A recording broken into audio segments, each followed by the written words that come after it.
énfasis en términos de lo que es la realidad. Y la realidad evidentemente es una que está circunscrita justamente a los cánones del propio tiempo. Es decir, el tiempo es una realidad y el tiempo justamente es una condición de que va pasando. Los seres humanos somos los únicos que tenemos tiempo y justamente muchas veces lo dejamos ir. Pero a veces cuando uno se pregunta si la filosofía solo puede ser racional o racional histórica, o la filosofía realmente puede contender justamente en los aspectos de una realidad cotidiana, una realidad inmediata de la cual estamos viviendo y estamos estableciendo ese puente entre lo pretérito y todo aquello que todavía no es, pero que tiene posibilidad de ser. En ese sentido, muchas veces habría que precisar que los alcances de una filosofía ontológica evidentemente puede diferir en términos de teorías con las filosofías históricas, que aunque tienen mucho valor en cuanto a lo que es un sistema referencial, también habría que decir que ahora en día tenemos tanta producción de teoría filosófica que también habría que crear una diferenciación real, más o menos como lo estaba haciendo la doctora Casas, en términos de no cometer transferencias conceptuales que muchas veces, en lugar de aclararnos, nos confunden mucho más. Cuando iniciaba clases de filosofía y que era solamente un bioquímico, recuerdo muy precisamente que uno de nuestros maestros en el posgrado de la Universidad Iberoamericana hizo hincapié: filosofía que no puede ser aplicada, simple y sencillamente no es filosofía. Y esto tiene que ver con que el hombre pregunta y se responde y vuelve a preguntar y se vuelve a responder. ¿Qué es lo que está intentando buscar cuando hay esta pregunta y estas respuestas de manera incesante? ¿Qué busca? ¿Qué trata de encontrar? ¿No? Y ahorita quiero recordar a Fernando Pessoa, un poeta portugués, cuando empieza un poema muy largo que se llama Tabaquería y que dice, empezando así, nada más voy a recordar el principio, dice: no soy nada, no puedo ser nada, no quiero ser nada, y sin embargo tengo todos los sueños del mundo en mí. ¿Qué nos revela esto? Nos revela que debemos estar en búsqueda de sentido. Y este sentido, en términos de lo que implica el inicio de la vida y su sentido filosófico, es un sentido de la vida en cuanto sentido personal. Y aquí habría varias cosas que mencionar. Primero, en estos días del siglo XXI vivimos realmente un fenómeno de enormes dimensiones. Tenemos una gran acumulación de conocimiento. En los últimos 60 años hemos acumulado más conocimiento que en toda la historia de la humanidad. Y esto es muy importante porque hoy en día es mucho más importante pensar que saber el conocimiento. Precisamente por eso, porque en un momento dado es necesario reflexionar toda acción humana en búsqueda de sentido, es que la bioética ha tenido que salir al paso para reflexionar realmente los alcances y limitaciones de esta superacumulación.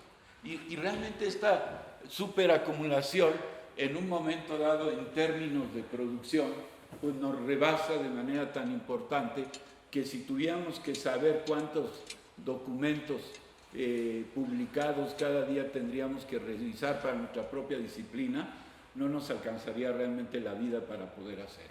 Es una superproducción, ¿no?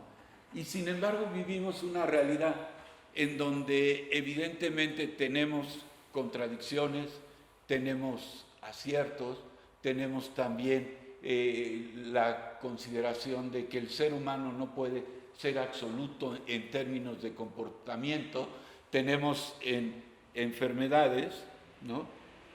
Y todo ello nos hace ver que puede haber personalidades con incisión, soledades en donde se supone que los sujetos estamos más que acompañados, enfermedades, ¿no?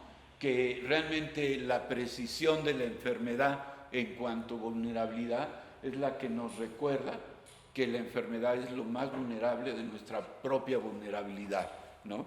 También tenemos todas estas armas que nos han destruido, ¿no? A nosotros mismos como seres humanos. Tenemos realmente desesperación, ¿no? Tenemos esperanza, la misma soledad. También tenemos realidades en donde el suicidio se ha significado, sobre todo en personas jóvenes, entre 19 y 29 años, con más de 1 millón de suicidios por año, en donde uno dice, si ellos, los jóvenes que pueden tener en esa edad el mayor sentido de vida, la pregunta es ¿por qué no lo tienen, ¿no? Así que también hoy vivimos una etapa de depresión, una era de la humanidad en donde hay mucha depresión y evidentemente estamos llegando a alcances muy notables de esta depresión que en poco tiempo tal vez vaya a ser la mayor pandemia que haya existido en toda la historia de la humanidad. Y evidentemente como sociedad debemos buscar justamente las presuntas soluciones a todo ello, ¿no? Desde luego que cada época de la historia de la humanidad ha tenido justamente consideraciones emblemáticas, ¿no? Ha habido la era inmunológica, ¿no? Y como mencionamos en la diapositiva, ¿no? El hombre primitivo vivió en el Paleolítico, en el Mesolítico, en el Neolítico, y actualmente en una sociedad real de dopaje vivimos en el Ansiolítico, ¿no?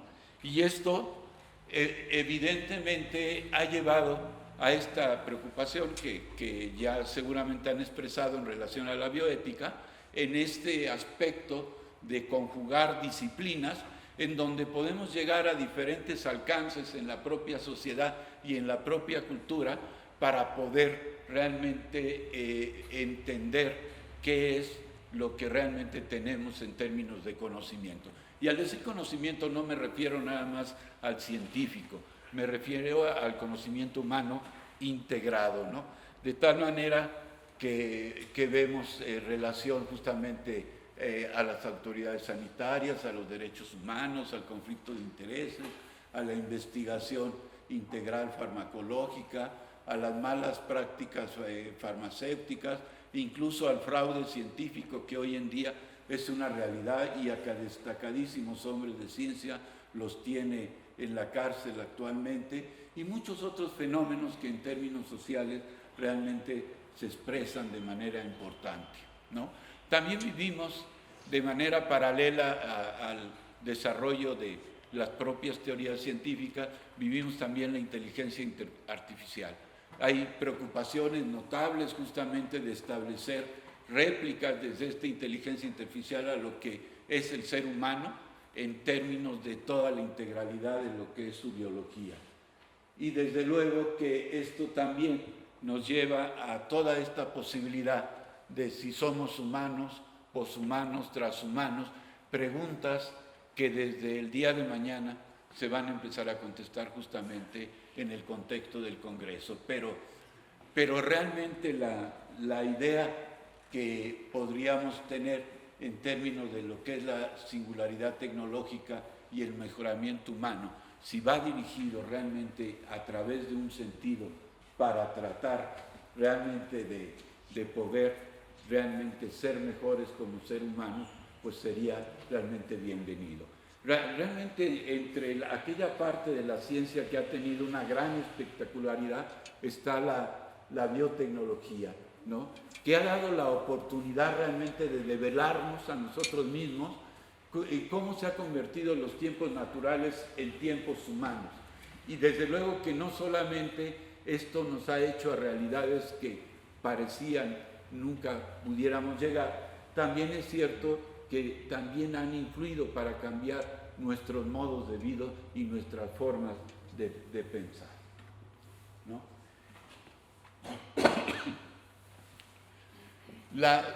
En este sentido, la ciencia por sí misma no puede establecer los fines a cuya consecución se consagra. Puede descubrir vacunas y curas para las enfermedades, pero también puede crear agentes infecciosos y no ejercer control sobre ellos, es decir, perder el control sobre ellos. Las infecciones nosocomiales son un buen ejemplo. Las características circunstanciales de la realidad, ¿no?, nos brindan mucho más en la vida cotidiana de nosotros. Realmente en esta perspectiva la posición, la bioética se constituye tanto para defender el conocimiento como para defender la vida, y no de una posición entre vida o conocimiento, lo que significa situar los riesgos del conocimiento sin ponderar los riesgos morales y éticos de las mencionadas problemáticas. Precisamente por eso pensamos realmente que la bioética es un encuentro con una conciencia. Y esa conciencia realmente tiene que ver mucho con todo aquello que tiene que ver con sustentar el propio futuro.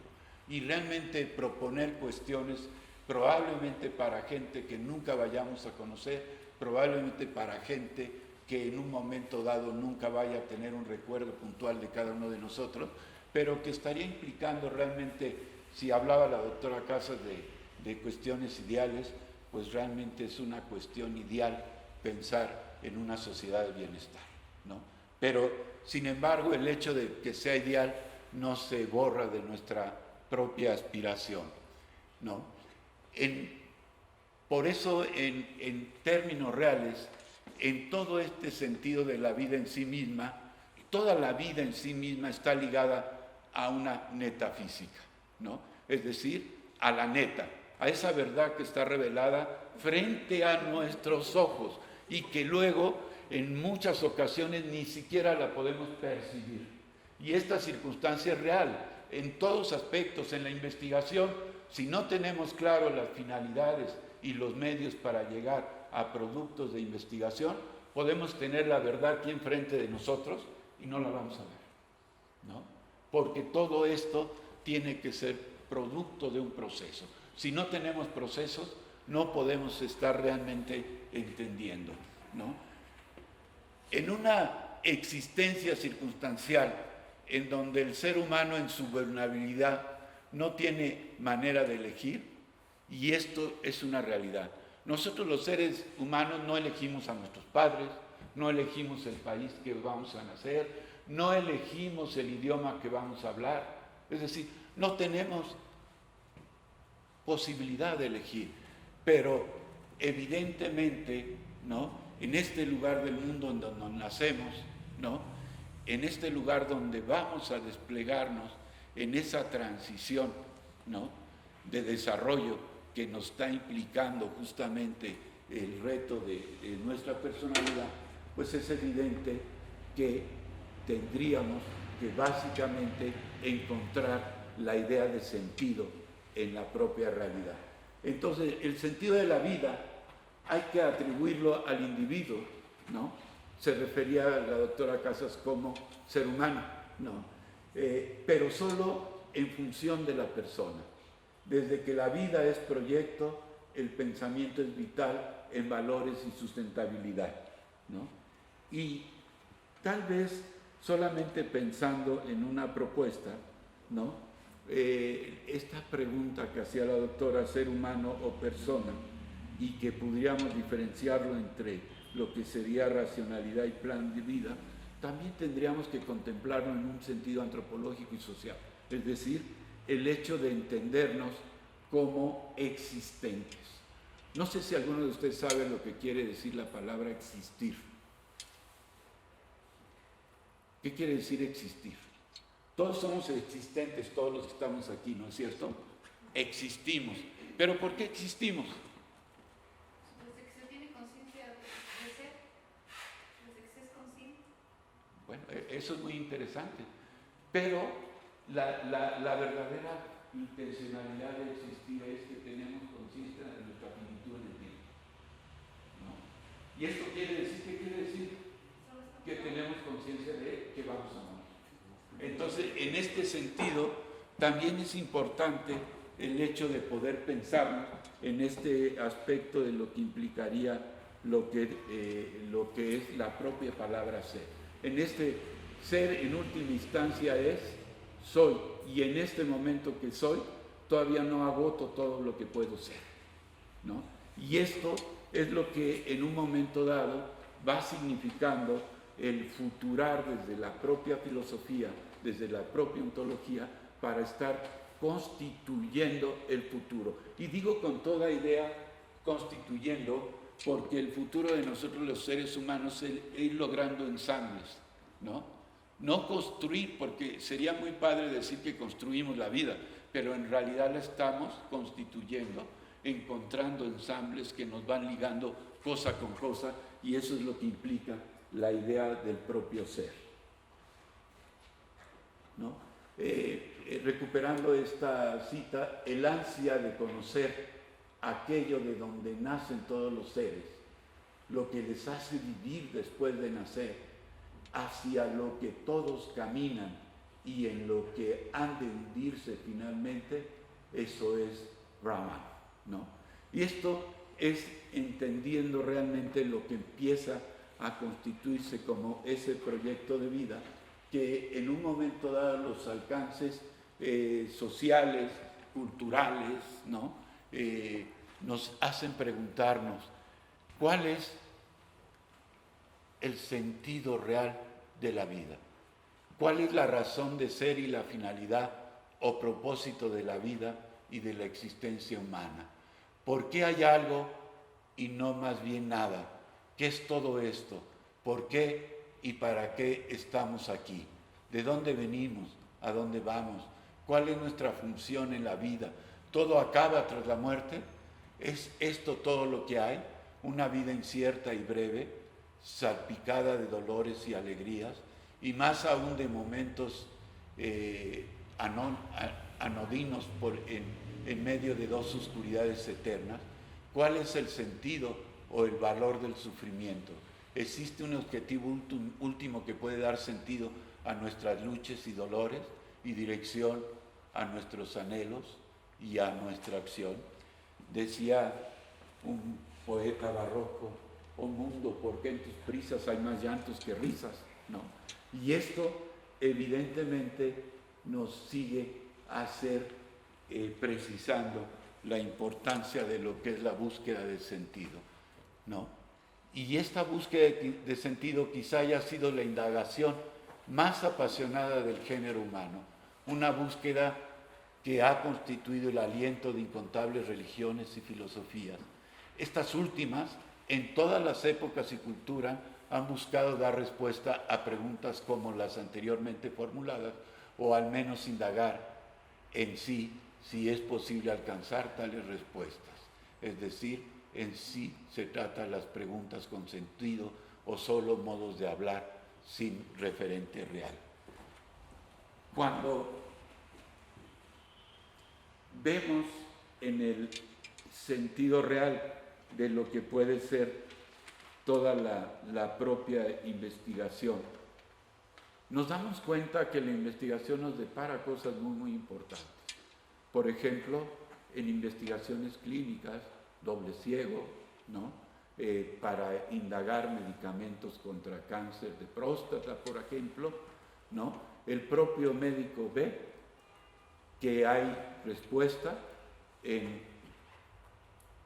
la expresión de lo que él pone a cada paciente. Sin embargo, cuando logra destapar los dos ciegos, se da cuenta de que justamente aquello que le estaba dando mayor respuesta era el placebo y no el medicamento que estaba en prueba, ¿no? ¿Por qué pasa esto?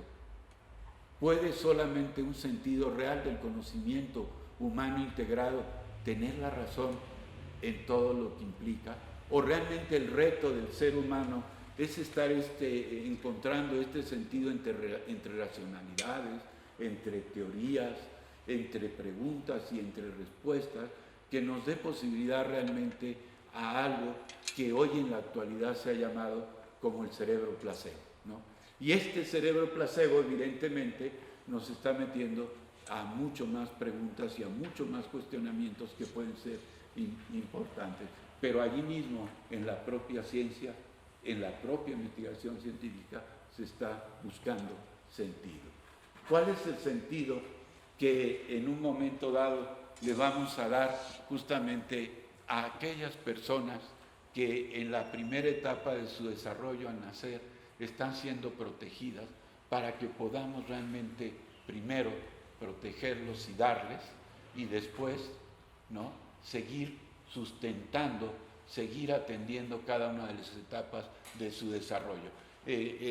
La doctora Casas hacía alusión justamente a algunos filósofos y ciertamente, aunque hay esa pretensión de cuestiones ideales, realmente en el caso de Sócrates su atención mayor era justamente hacia la población adolescente, que eran sus alumnos, ¿no? Y en el caso, por ejemplo, de Alcibiades, en los diálogos de Platón, él hace claramente la pregunta: Alcibiades, tú eres muy joven, ¿y estarás realmente preparado para gobernar?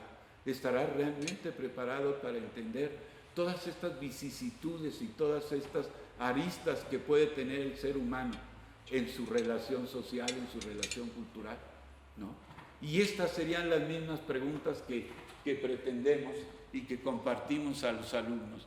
¿Quieren tener un proyecto de vida a través de expresar su trascendencia en los hijos? Nos van a decir que sí, ¿verdad? ¿Se han preparado para ser padres? ¿Se han preparado para poder realmente entender lo que implica el compromiso de cada etapa de desarrollo?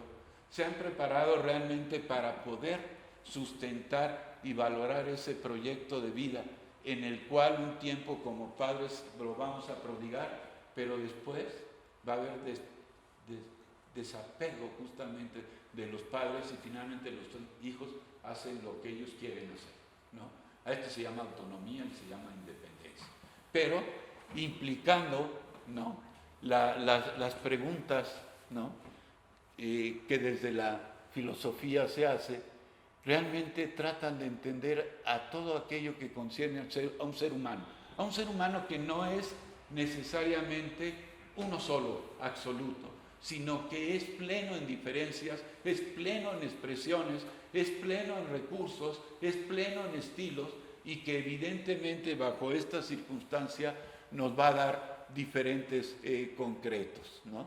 Entonces, estas preguntas, como la propia filosofía, conciernen a todo ser humano en cuanto tal, aunque solo unos pocos procedan a una elaboración de los mismos consciente y rigurosa. Dicho de otro modo, no es posible eludir dichas preguntas, como no es posible escapar a la filosofía, ¿no? Yo, en lo personal, nunca me imaginaba ni estar en la filosofía ni en la bioética, ¿no? Me emocionaba estar con una bata blanca, pura, haciendo investigación, descubrimientos bioquímicos y moleculares que ahora son maravillosos y que tienen un valor enorme, ¿no? Pero después me di cuenta que el ser humano tiene que asociar cosas con cosas, y eso es lo que en un momento dado nos empieza a volver realmente sujetos con proyecto, ¿no? Y esta idea de sujetos con proyecto realmente es lo que nos está estableciendo el sentido de la vida. Recuerdo a un filósofo, Merleau-Ponty, que escribe un libro maravilloso que se llama El sentido del sinsentido. ¿Tarjeta roja?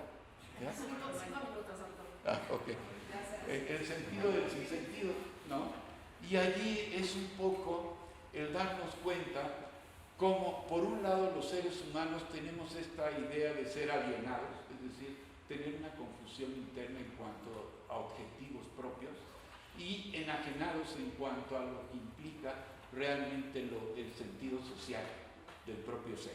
Y esta cuestión, cuando la combinamos, un poco Platón decía que la única perfección que podía tener, no hablaba de un Dios, hablaba de un ser supremo, ¿no? Solamente esta perfección ideal solamente la podía tener un ser supremo.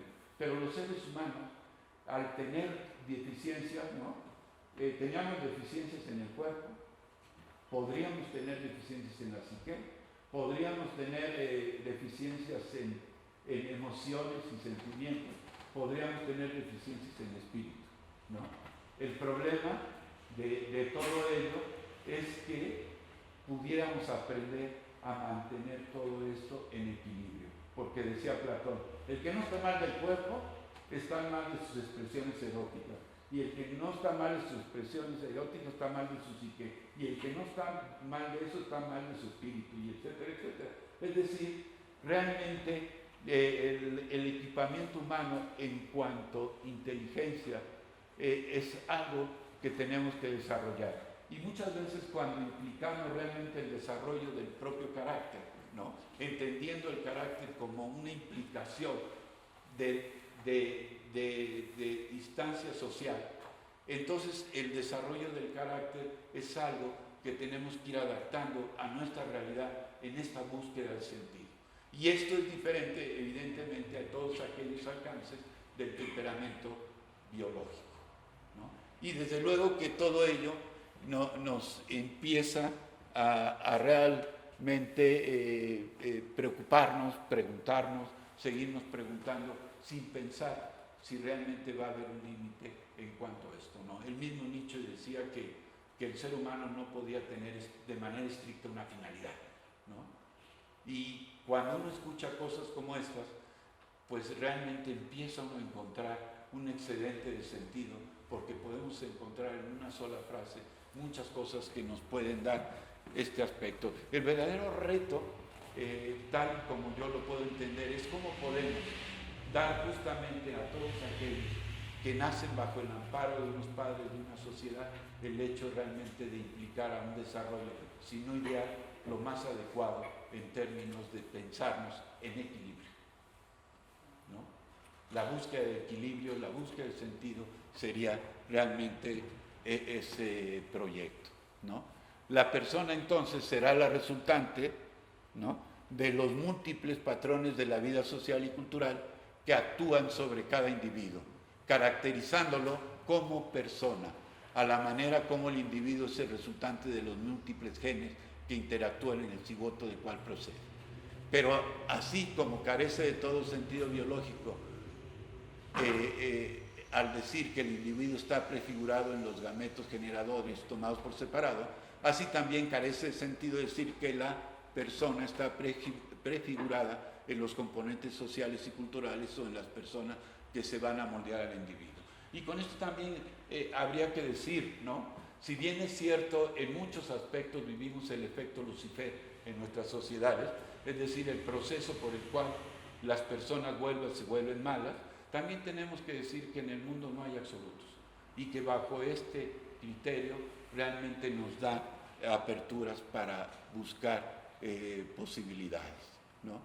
Todos los sentidos más profundos de la vida tienen sin duda algo de oculto, de inesperado e incluso de enigmático y contradictorio con otras posibles líneas de sentido. Y como autores tenemos como tal la idea de ofrecernos un texto original, interesante, vulgar o un simple plagio. Al decir como autores no me refiero a terceros, me refiero a cada uno de nosotros como autores de su propia biografía, ¿no?